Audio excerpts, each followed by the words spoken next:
গত এক সপ্তাহ ধরে আমাদের এখানকার যে আবহাওয়া চলছে তার সাথে আজকের রান্নার মেলবন্ধন কিন্তু অতুলনীয়। তো যথারীতি এখানে আমি মশলা কষিয়ে আগে থেকে ভেজে রাখা আলুগুলো এর মধ্যে দিয়ে দিয়েছি, মানে রান্না শুরু হয়ে গেছে। তো আজকের রান্না কোনো চিকেন কষা বা মটন কষা না, আজকের রান্না হচ্ছে একদম বাঙালির সাদামাটা খিচুড়ি। তো এই বৃষ্টির ওয়েদারে খিচুড়ি খেতে সবাই ভালোবাসে, তো আমিও ভাবলাম একটু খিচুড়ি বানিয়েই নিই। তো তাই জন্য আগে থেকে প্রেসারে আমি চাল আর ডাল সিদ্ধ করে রেখে দিয়েছিলাম, আর তারপরে আলাদা করে মশলাটা আর আলুটা কষিয়ে নিয়ে এবারে খিচুড়ির মধ্যে মিলিয়ে দেবো। তো আমাদের বাবি মিষ্টিও খুব খিচুড়ি খেতে ভালোবাসে, আর বাবি যেহেতু আজকে স্কুলে যায়নি তো ভাবলাম তাহলে খিচুড়িটা করাই যাক।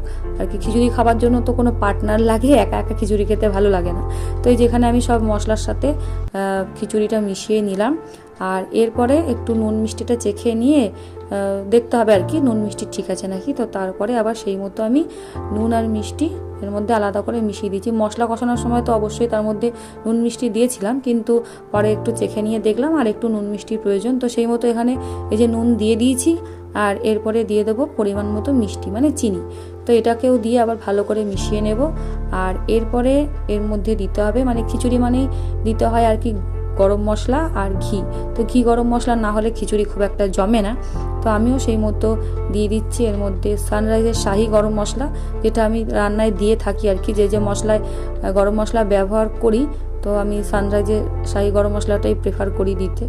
তো খিচুড়ির মধ্যেও এই যে দিয়ে দিচ্ছি এবার সানরাইজের শাহি গরম মশলা। বারবার সানরাইজ শাহি গরম মশলা বলছি, মানে এটা কোনো প্রমোশনাল ভিডিও না, আমার যেহেতু খুবই পছন্দের এই মশলাটা তাই জন্যই বারবার উল্লেখ করে দিলাম।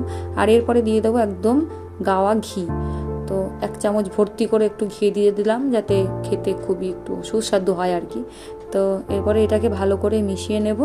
আর মিশিয়ে নেওয়ার পরে উপর থেকে, মানে মুখটা বন্ধ করে না, জাস্ট উপর থেকে ঢাকাটা দিয়ে দেবো, তাহলেই হয়ে যাবে গরম গরম খিচুড়ি। তো এখানে এই যে বেড়েও নিয়েছি এবার খিচুড়ি, আর খিচুড়ির সাথে মিনি পেঁয়াজ পকোড়া আর পাঁপড় ভাজা করে নিয়েছি। তো দুপুরের খাবারটা ভালোই জমে যাবে। আর বাবিকে বললাম একটু টেস্ট করে দেখতে, আর মিষ্টি যখন স্কুল থেকে আসবে তো তখন ও খাবে। তো চলো আজকের ভিডিওটা এখানেই শেষ করছি।